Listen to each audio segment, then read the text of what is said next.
Rendre grâce à Dieu aussi de nous avoir mis à la tête d'un peuple si merveilleux que le peuple sénégalais.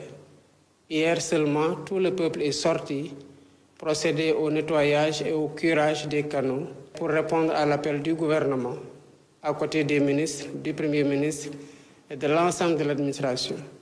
C'était justement pour anticiper ça, parce que nous étions informés dès les prévisions d'avant-hivernage que cette année pourrait être une année pluvieuse.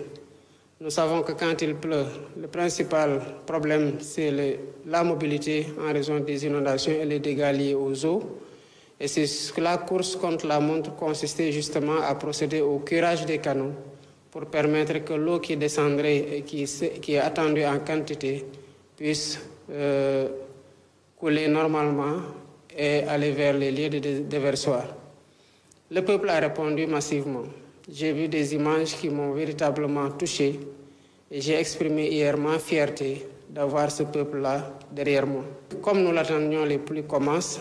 Et dès que les pluies commencent aussi, les problèmes liés aux inondations commencent. En 3 mois, évidemment, on ne peut pas réaliser des infrastructures qui empêchent que des inondations puissent, en si peu de temps, disparaître du pays. Ça, c'est un constat qu'il faut faire.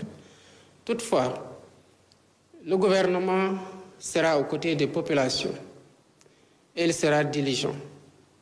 Avant même ma descente d'avion, j'ai discuté avec le Premier ministre, Ousmane Sonko, et j'ai discuté avec le ministre de l'Hydraulique et de l'Assainissement, Cheikh Tidiane Dièye, qui m'ont dit être aux côtés, suivre la situation pas à pas et voir les points les plus critiques pour y amener très rapidement les secours et être constamment, à partir de cette date, aux côtés des populations jusqu'à la fin de l'hivernage.